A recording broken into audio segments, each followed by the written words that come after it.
নমস্কার বন্ধুরা, চন্দ্র রান্নাঘরে স্বাগত। আবার এসে এলাম নতুন একটা রেসিপি নিয়ে। দেখুন, আজকে যে আমি এই রেসিপিটা রান্না করছি তার নাম হলো নিরামিষ তরকারি। নিরামিষ তরকারি, সম্পূর্ণভাবে নিরামিষ তরকারি, পেঁয়াজ রসুন ছাড়া কিন্তু নিরামিষ তরকারি। যেমন দেখুন, এই যে তেল, সর্ষের তেল দিয়েছি, আর এই পাত্রটার মধ্যে 5 ফোড়ন, শুকনো লঙ্কা, তেজপাতা আমি এর মধ্যে সাম্বার দেব। আর রান্না করব কাঁচা লঙ্কা, আদা, একটু জিরে, মৌরি, ধনে, সামান্য গুঁড়ো দিয়ে, আর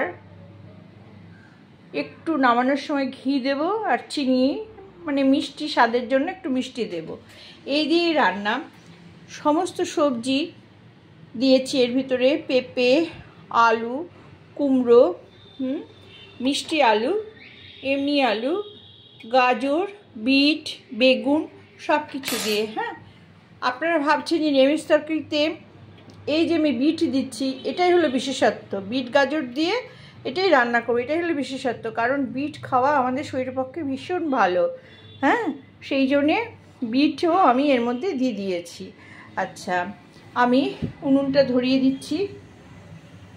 ধরিয়ে তেল গরম হলে, এই যে উনুনটা ধরিয়ে দিয়েছি, তেল গরম হলে আমি এর মধ্যে একে একে সমস্ত মশলা দিয়ে দেব। যেমন এই 5 ফোড়ন আর শুকনো লঙ্কা।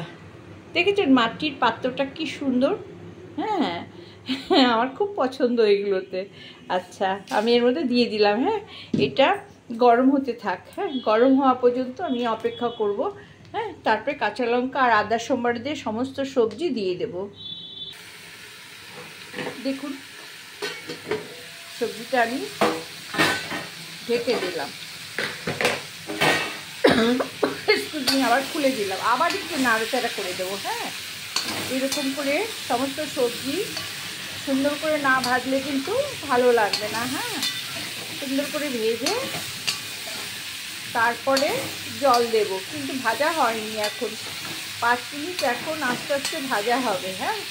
আঁচটা এখন আমি একটু কমিয়ে দেব। আচ্ছা, দেখুন আমি এটা ঢেকে দিলাম, আর একদম পুরো ফুললি ঢাকা, আর আঁচটা একটু ছোট করে দিলাম। এই আঁচে ধীরে ধীরে 5 মিনিট ভাজা হবে। তারপর আমি উল্টে পাল্টে জল দেব। দেখুন বন্ধুরা, এটা খুলে দিলাম।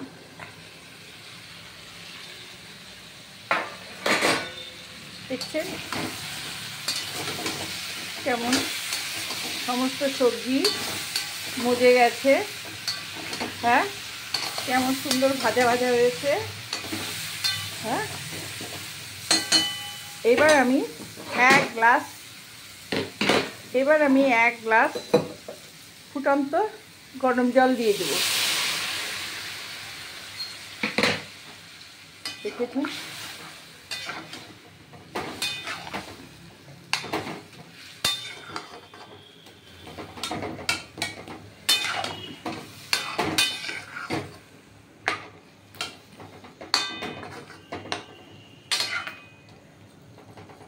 এইবার আমি সামান্য দেব জিরাটিকে কাঠখোলায় ভেজে গুঁড়ো করে নিয়েছি। সেই ভাজা জিরে একটু কাঠখোলায়, মানে সামান্য মৌরিটাকে ভেজে নিয়েছি। এটা ধনে 1 চামচ, এটাও ভাজা। 3 ভাজা মশলা এর মধ্যে দিয়ে দিলাম।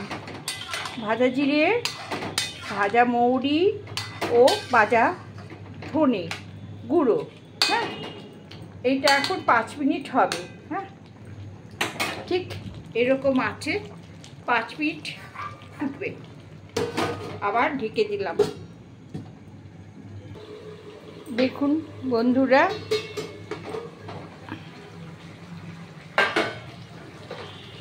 এই তরকারি সমানে ফুটছে। দেখুন কেমন মাখা মাখা হয়ে এসছে।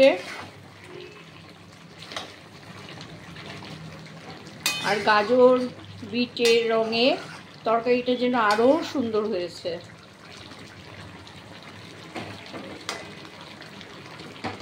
সব সেদ্ধ হয়ে গেছে, আমি দেখছি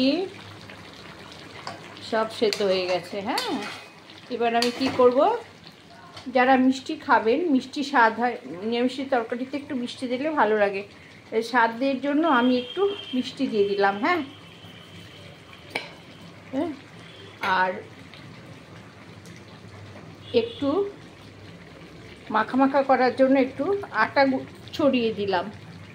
হ্যাঁ, আটা ছড়িয়ে দিলাম, একটু আটা ছড়িয়ে দিলাম। হ্যাঁ,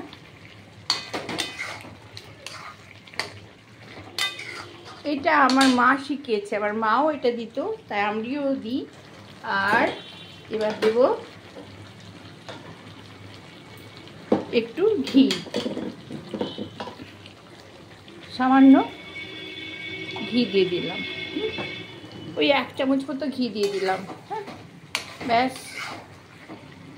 দেখছেন এই গরম কড়াইয়ে এই তরকারিটা এরকম রাখলে খেতে খুব ভালো লাগবে। হ্যাঁ, এরকম মাখা মাখা হবে। হ্যাঁ, আপনারা ভাবছেন যে এর মধ্যে জল আছে, জল নাই, গরম কড়াইয়ে এই ঝোলটা পুরো টেনে যাবে। হ্যাঁ, সবজি টেনে যাবে।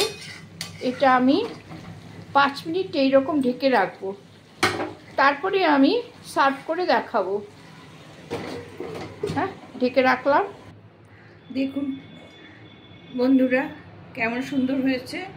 হ্যাঁ, এই যে আমি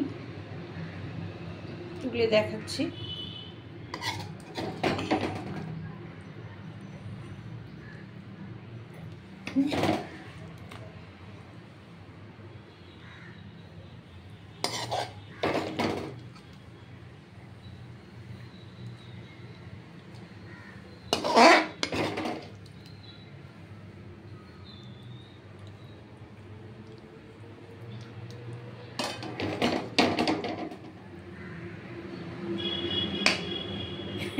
এত রান্না করেছি, এই বাটিটা ভরে গেছে। হ্যাঁ, আরেকটা বাটিতে রাখতে হবে। দেখুন বন্ধুরা কেমন হয়েছে। আপনারা সবার মুখে এরকম তরকারি রান্না করে তুলে দেবেন, নিশ্চয়ই সবাই প্রশংসা করবে, খুব ভালো হবে। হ্যাঁ, ধনেপাতা থাক বা না থাক, কারি পাতা থাক বা না থাক, বা কসুরি মেথি থাক বা না থাক, মানে কোনো কিছু দরকার নেই, শুধু এই কাঁচা লঙ্কা, 5 ফোড়ন আর আদা জিরে লঙ্কা দিয়ে এইভাবেই রান্না করবেন ঘি দিয়ে, খুব ভালো লাগবে। হ্যাঁ, নিরামিষই। আসলে বাজারে সবসময় তো যাওয়া সম্ভব হয় না, ঘরে যা থাকে আমাদের রাঁধুনির হাতের গুণে সব ভালো করতে হয়, তাই না বন্ধুরা? আচ্ছা, ভালো লাগলে একটা সাবস্ক্রাইব করবেন, লাইক করে শেয়ার দেবেন। ওকে বন্ধুরা, রাখছি। সবাই ভালো থাকবেন, সুস্থ থাকবেন। আগামীতে আমি নতুন ভিডিও নিয়ে আসবো। আজকে আমি আরেকটা রান্না করেছি, সাম্বার ডাল। হ্যাঁ, তো সাম্বার ডাল আমি আরেকদিন দেখাবো, আমার ভিডিও আছে, আমি দেখাবো আপনাদেরকে। হ্যাঁ, ওকে বন্ধুরা, রাখছি। নমস্কার।